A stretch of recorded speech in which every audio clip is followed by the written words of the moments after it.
खबर आपको बताते हैं, इंडिया अलायंस की मीटिंग से जुड़ी हुई। तो जो गैर एनडीए दल है उनकी सबसे बड़ी बैठक होने जा रही है दिल्ली में आज। तो इंडिया अलायंस की बैठक में Samajwadi party, Congress party, RJD और टीएमसी के तमाम जो नेता है वो शामिल होते हुए नजर आने वाले हैं। कॉन्स्टिट्यूशनल क्लब में दोपहर 12 बजे इस मीटिंग को बुलाया गया है। तो आपको बता दें कि डीएमके और आप ने अलायंस मीटिंग से किनारा किया है। दोनों ही पार्टियों के बैठक में शामिल नहीं होने की खबर सामने आ रही है। वहीं उद्धव ठाकरे, शरद पवार समेत कई सारे नेता मौजूद रहने वाले हैं। क्या कुछ डिटेल्स हैं आपको एक रिपोर्ट में दिखा देते हैं।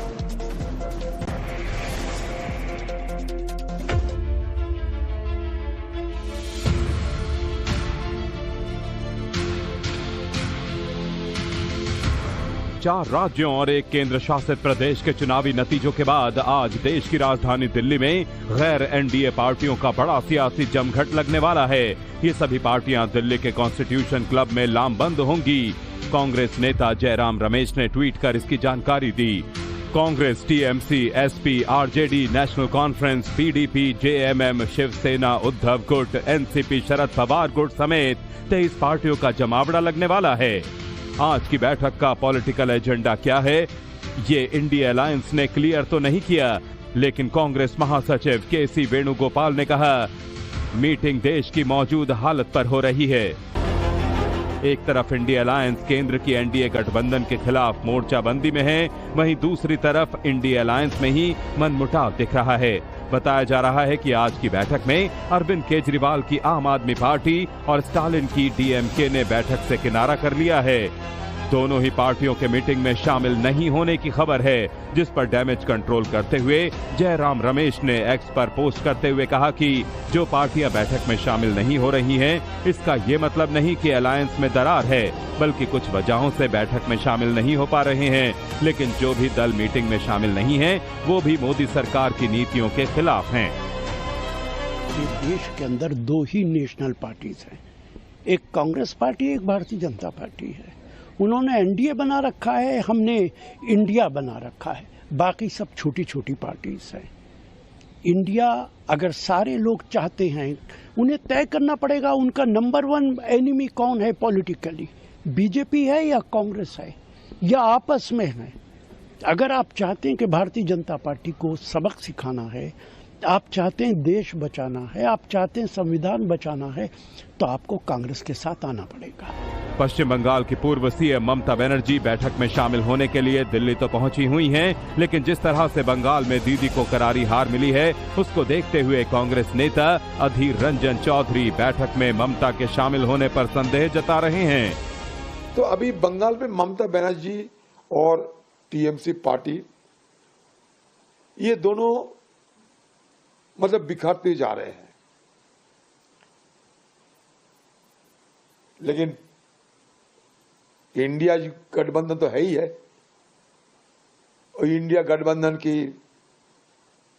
भीतर ममता बनर्जी का क्या रोल रही, ये भी हम सबको जानकारी में है।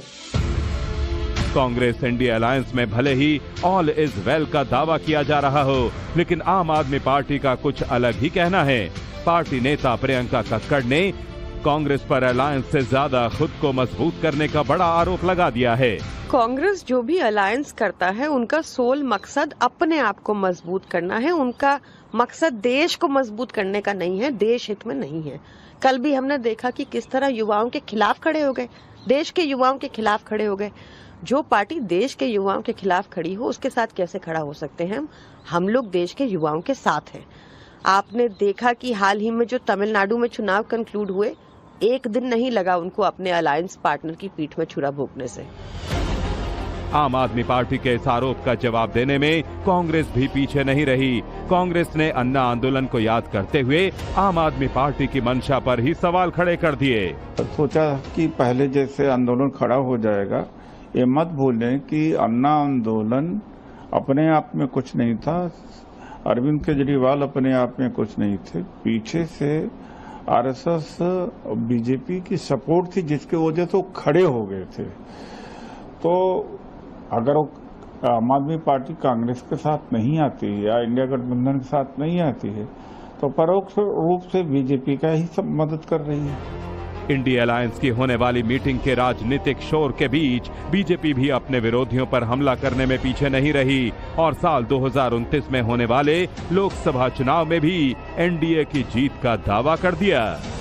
देश की जनता 2029 के लोकसभा चुनाव का इंतजार कर रही है। ये श्री राहुल गांधी जी के नेतृत्व में कांग्रेस विपक्ष की भूमिका निभाने में पूरी तरह से विफल रहा है। केवल नकारात्मक बयानबाजी करके, देश को नुकसान पहुंचाने वाली भाषा बोल करके देश की जनता का कोप झेलने की इनकी स्थिति है। इसलिए जब 2029 के लोकसभा चुनाव होंगे तो विपक्ष में देश में कांग्रेस नहीं रहेगी, उत्तर प्रदेश में सपा नहीं रहेगी, तीसरा कोई विकल्प जनता अपने आप चुन लेगी।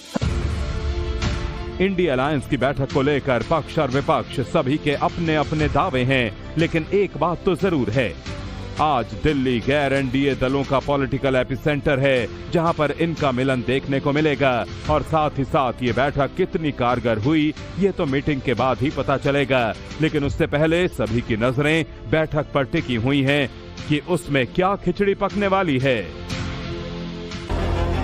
एक तरफ इंडिया अलायंस केंद्र की एनडीए गठबंधन के खिलाफ मोर्चाबंदी में है, वहीं दूसरी तरफ इंडिया अलायंस में ही मनमुटाव दिख रहा है।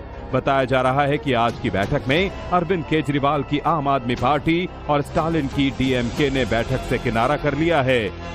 दोनों ही पार्टियों के मीटिंग में शामिल नहीं होने की खबर है, जिस पर डैमेज कंट्रोल करते हुए जयराम रमेश ने एक्स पर पोस्ट करते हुए कहा कि जो पार्टियां बैठक में शामिल नहीं हो रही हैं, इसका ये मतलब नहीं कि अलायंस में दरार है, बल्कि कुछ वजहों से बैठक में शामिल नहीं हो पा रहे हैं। लेकिन जो भी दल मीटिंग में शामिल नहीं है वो भी मोदी सरकार की नीतियों के खिलाफ हैं। ये देश के अंदर दो ही नेशनल पार्टीज हैं, एक कांग्रेस पार्टी, एक भारतीय जनता पार्टी है। उन्होंने एनडीए बना रखा है, हमने इंडिया बना रखा है, बाकी सब छोटी छोटी पार्टीज हैं। इंडिया अगर सारे लोग चाहते हैं, उन्हें तय करना पड़ेगा उनका नंबर 1 एनिमी कौन है पॉलिटिकली, बीजेपी है या कांग्रेस है या आपस में है। अगर आप चाहते हैं कि भारतीय जनता पार्टी को सबक सिखाना है, आप चाहते हैं देश बचाना है, आप चाहते हैं संविधान बचाना है, तो आपको कांग्रेस के साथ आना पड़ेगा।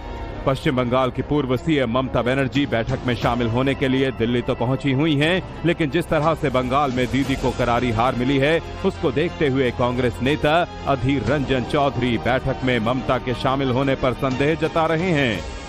तो अभी बंगाल में ममता बनर्जी और टीएमसी पार्टी, ये दोनों मतलब बिखरते जा रहे हैं। लेकिन इंडिया गठबंधन तो है ही है, और इंडिया गठबंधन की भीतर ममता बनर्जी का क्या रोल रही, ये भी हम सबको जानकारी में है। कांग्रेस इंडिया अलायंस में भले ही ऑल इज वेल का दावा किया जा रहा हो, लेकिन आम आदमी पार्टी का कुछ अलग ही कहना है। पार्टी नेता प्रियंका कक्कड़ ने कांग्रेस पर अलायंस से ज्यादा खुद को मजबूत करने का बड़ा आरोप लगा दिया है। कांग्रेस जो भी अलायंस करता है, उनका सोल मकसद अपने आप को मजबूत करना है, उनका मकसद देश को मजबूत करने का नहीं है, देश हित में नहीं है। कल भी हमने देखा कि किस तरह युवाओं के खिलाफ खड़े हो गए, देश के युवाओं के खिलाफ खड़े हो गए। जो पार्टी देश के युवाओं के खिलाफ खड़ी हो, उसके साथ कैसे खड़ा हो सकते हैं हम लोग देश के युवाओं के साथ हैं। आपने देखा कि हाल ही में जो तमिलनाडु में चुनाव कंक्लूड हुए, एक दिन नहीं लगा उनको अपने अलायंस पार्टनर की पीठ में छुरा भोंकने से। आम आदमी पार्टी के इस आरोप का जवाब देने में कांग्रेस भी पीछे नहीं रही। कांग्रेस ने अन्ना आंदोलन को याद करते हुए आम आदमी पार्टी की मंशा पर ही सवाल खड़े कर दिए। सोचा कि पहले जैसे आंदोलन खड़ा हो जाएगा, ये मत भूलें कि अन्ना आंदोलन अपने आप में कुछ नहीं था, अरविंद केजरीवाल अपने आप में कुछ नहीं थे, पीछे से आरएसएस और बीजेपी की सपोर्ट थी, जिसकी वजह से वो खड़े हो गए थे। तो अगर आम आदमी पार्टी कांग्रेस के साथ नहीं आती है या इंडिया गठबंधन के साथ नहीं आती है, तो परोक्ष रूप से बीजेपी का ही सब मदद कर रही है। इंडिया अलायंस की होने वाली मीटिंग के राजनीतिक शोर के बीच बीजेपी भी अपने विरोधियों पर हमला करने में पीछे नहीं रही और साल 2029 में होने वाले लोकसभा चुनाव में भी एनडीए की जीत का दावा कर दिया। देश की जनता 2029 के लोकसभा चुनाव का इंतजार कर रही है। ये श्री राहुल गांधी जी के नेतृत्व में कांग्रेस विपक्ष की भूमिका निभाने में पूरी तरह से विफल रहा है। केवल नकारात्मक बयानबाजी करके, देश को नुकसान पहुंचाने वाली भाषा बोल करके देश की जनता का कोप झेलने की इनकी स्थिति है। इसलिए जब 2029 के लोकसभा चुनाव होंगे तो विपक्ष में देश में कांग्रेस नहीं रहेगी, उत्तर प्रदेश में सपा नहीं रहेगी, तीसरा कोई विकल्प जनता अपने आप चुन लेगी। इंडिया अलायंस की बैठक को लेकर पक्ष और विपक्ष सभी के अपने अपने दावे हैं, लेकिन एक बात तो जरूर है, आज दिल्ली गैर एनडीए दलों का पॉलिटिकल एपिसेंटर है, जहां पर इनका मिलन देखने को मिलेगा। और साथ ही साथ ये बैठक कितनी कारगर हुई, ये तो मीटिंग के बाद ही पता चलेगा। लेकिन उससे पहले सभी की नजरें बैठक पर टिकी हुई हैं कि उसमें क्या खिचड़ी पकने वाली है।